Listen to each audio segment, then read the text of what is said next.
was living comfortably in a retirement home for silly old people. And I just felt I would like to do something active and have a program so that I knew that certain days I would be doing something, but other days I could just rely on this urge of the moment. And it works out very well as far as I'm concerned. I learnt about just what is involved and what volunteers can do, and after that I became a calls volunteer. I really felt that I was enjoying being part of chats, and I thought, well, I'd like to become more involved. Lee asked me if I could be a volunteer, and I was a bit wary about it for a start because I thought, that's not me. I talk a lot, but I don't know how I'd be doing that. But I'm pleased that I did. I talked to several people and I said, would you like to hear what I have to offer? I have music which you normally don't hear on the radio anymore, and which is quite popular and was very popular in the 60s and 70s and 80s. And that's how it came about. When the newsletter comes out, I go through all the activities, and then I gather the crew, or I might go around to them individually and see which activities or trips they want to go on. I just wanted to get out amongst other people, and when you were starting to get it so that other people could join in, I wanted more to come in.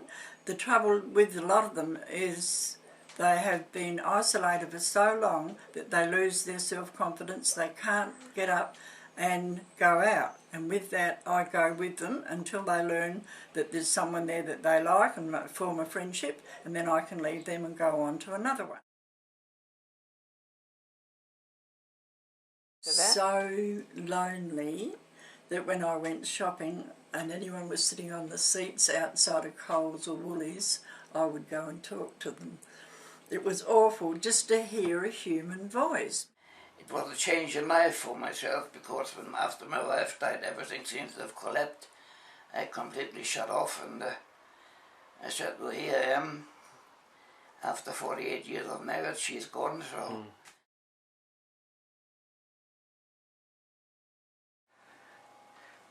It sounds selfish, but just getting a degree of satisfaction from talking to somebody and listening to them. Listening is probably more important than talking, but it does give you a little trigger that can take you some other way or other and get them possibly to see life a little bit differently.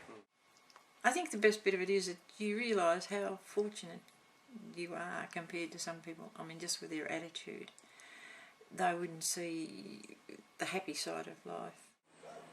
I'm not useless anymore. I have a purpose for living. And I've got friends, and I include you amongst that. Oh, good, yes, I've met lots of new people, and and had fun generally. It's all interesting. Ringing people and getting to know them, talking to them each week. There are some really lovely people that I enjoy chatting to, and I actually look forward to my calls every week. Well, that you've helped somebody, that you've achieved something, I suppose, but and you can walk away and know that they're happy. I mean, the nicest thing is, and I've said it before, is Audrey, for that 6 months she had and the pleasure she got out of it, and how her life was changed, how lighter she felt, and she wasn't drab and dispirited or anything like that. She was free somehow. She had a chance to get out and do something on her own, you know, and that was wonderful. It really was. And to think of her and Frank rolling around the countryside together. I know, I think I'm a romantic.